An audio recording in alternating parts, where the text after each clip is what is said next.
Have you found yourself using Instagram way less of late? The once trend-setting social platform seems to have lost its luster, in large part due to Instagram's insistence in pumping more content from accounts that you don't follow into your main egg feed. The inspiration for that approach is TikTok, which has seen great success by focusing on content, as opposed to creators, with the app opening to a For You feed of algorithmically selected clips, based on your viewing habits. Instagram, as usual, saw that as an opportunity, and it's since been working to negate your direct input, that is the accounts that you've chosen to follow by showing you more and more stuff that it thinks you'll like.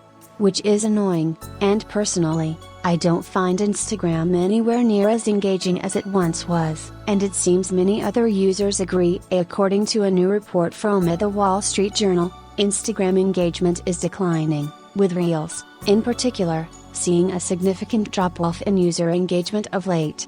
As reported by Wall Street Journal, TikTok users are spending over 10x as many hours consuming content in that app as Instagram users currently spend viewing Reels. According to a leaked internal report, Reels engagement is also in decline, dropping 13.6% in recent months, while most Reels users have no engagement whatsoever. Meta has slightly refuted the claims, by stating that the usage data doesn't provide the full picture, though it declined to add any more context, which is Meta's usual process when it can't dispel such with its own insight. Take, for example, total time spent in its apps. Back in 2016, as part of its regular performance reporting, Meta noted that people were spending more than 50 minutes per day, on average, using Facebook, Instagram and Messenger. It hasn't reported any official stats on this ever since, which many believe is because that number has been in steady decline, and Meta sees no value in reporting that it's losing ground, and has been for years now. Meta, instead, is keen to talk about its daily and monthly active users, where its figures are solid. But this almost feels like misdirection. Facebook and Instagram, in particular, have traditionally been based on building your social graph, and establishing a digital connection with the people that you know and want to stay connected with, and informed about.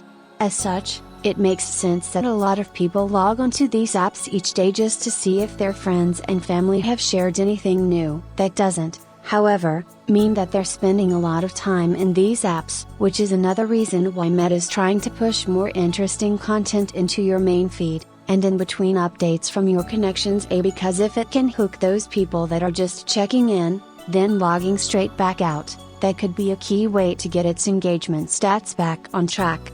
But it's not working. Again, Facebook and Instagram have spent years pushing you to establish connections with the people that you care about, even introducing an algorithm to ensure that you see the most important updates from these users and pages every day. At one point, Facebook noted that an average user was eligible to see over 1,500 posts every day, based on the people and pages they were connected to, which is way more than they could ever view in a single day. So it brought in the algorithm to help maximize engagement, which also had the added benefit of squeezing page reach, and forcing more brands to pay up. But now, Facebook is actively working to add in even more content, cluttering your feed beyond the posts that you can already be shown, and making it harder than ever to see posts from the people you actually want to stay updated on. Hard to see how that serves the user interests, and again, it seems that users are understandably frustrated by this, based on these latest engagement stats, and a previously reported info from Facebook which shows that young users are spending less and less time in the app, because it's fundamentally going against its own ethos, purely for its own gain. Accept it or not, people go to different apps for different purpose, which is the whole point of differentiation and finding a niche in the industry. People go to TikTok for entertainment, not for connecting with friends. Worth noting that TikTok has actually labeled itself an entertainment app, as opposed to a social network, while users go to Facebook and X to see the latest updates from people they care about. The focus is not the same, and in this new, more entertainment-aligned paradigm, Meta's once all-powerful, unmatched social graph is no longer the market advantage that it once was. But Meta, desperately seeking to counter its engagement declines, keeps trying to get people to stick around, which is seemingly having the opposite effect. Of course, Meta needs to try, it needs to seek ways to negate user losses as best it can. It makes sense that it's testing out these new approaches. But they're not the solution. How, then, can Instagram and Facebook actually re-engage users and stem the tide of people drifting across to TikTok? There are no easy answers, but I'm tipping the next phase will involve exclusive contracts with popular creators, as they become the key pawns in the new platform wars.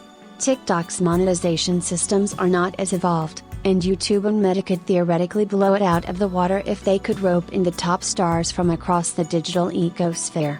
That could keep people coming to their apps instead, which could see TikTok engagement wither, like Vine before it. But other than forcing people to spend more time on Facebook, by hijacking their favorite stars, there's not a lot of compelling reasons for people to spend more time in Meta's apps. At least, not right now, as they increasingly dilute any form of differentiation.